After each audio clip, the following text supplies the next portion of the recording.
sa inyo ng Nestle at Tide Taba Bar.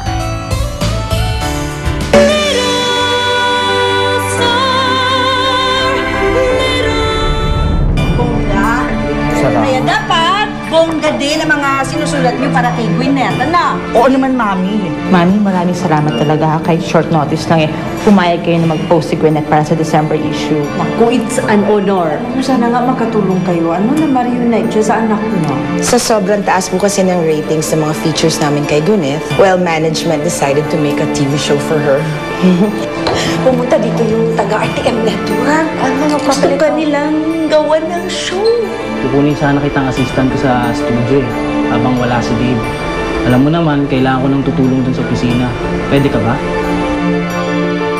Dadalhin natin ang audience sa mundo ng isang artista. This is going to be the very first reality serie on television.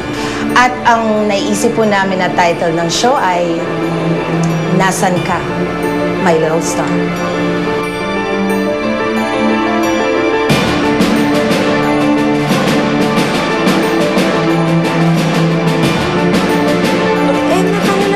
Talent fee ko. Sobra-sobra pa sa pinuhunan natin, as in! Hindi kaya bumalik yun dahil gustong gumante.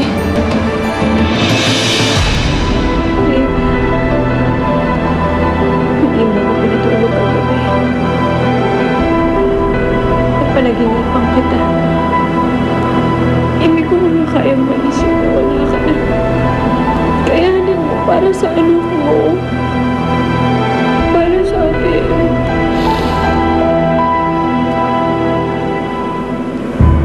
Ngayon yung unang araw ko sa trabaho.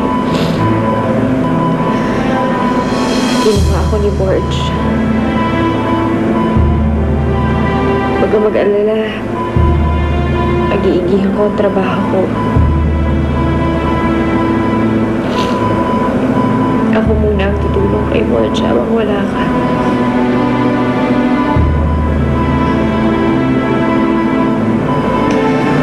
Sige, mauna na ako.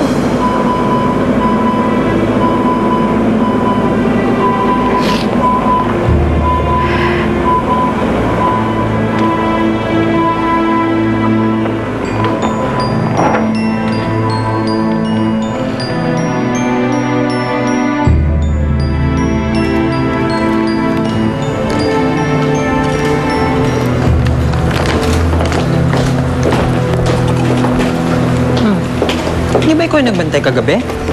Hindi ako makatulog maayos dito kagabi, kaya binilin ko muna siya sa mga girls.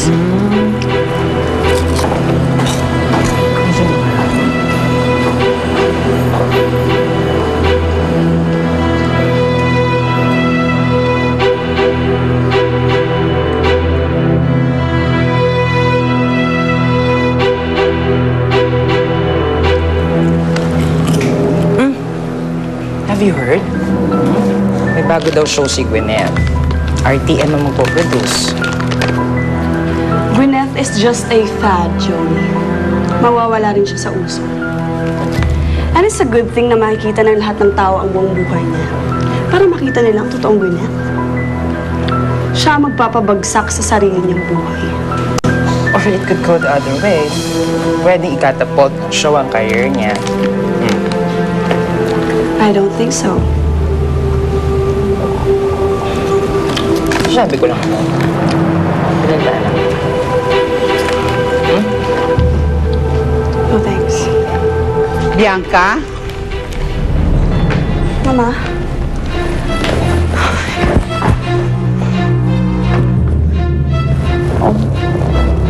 Si Dave.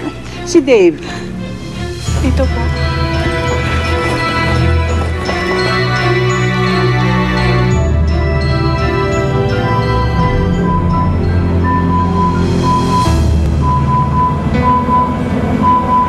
He's stable now. The doctor said his condition is improving.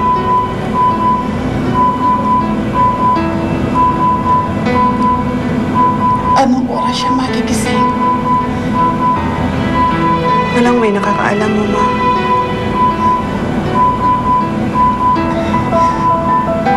Nahuli na ba yung gumawa nito sa kanya? Hindi pa po. But Colonel Villan is on the case. I don't remember my son being basagulero. Bakit siya binugbog? May kaaway ba siya? Wala siyang kaaway, Mama. Napahamak si Dave dahil ipinagtatanggol niya yung kirida niya. Kirida? Yes, Mama. It's true. We almost broke up because of this woman. It's so unlike him. Sino siya? Helen. Her name is Helen.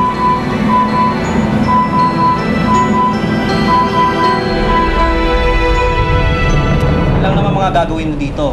Sumagot ng telepono. Tapos dito. Ito, files. Ayusin mo yung mga files. Saka ituturo ko naman sa'yo paano i-segregate yun. Tapos kung minsan, pictorial ako, ayun, i-assist mo lang ako.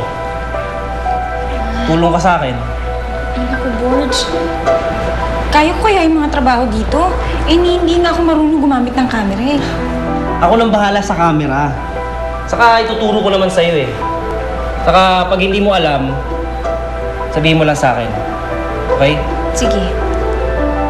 Saka pwede ka na pala mag-umpisa ngayon. Doon ka lang sa reception area. Sa labas? Oo. Sige. Salamat ah. Sige.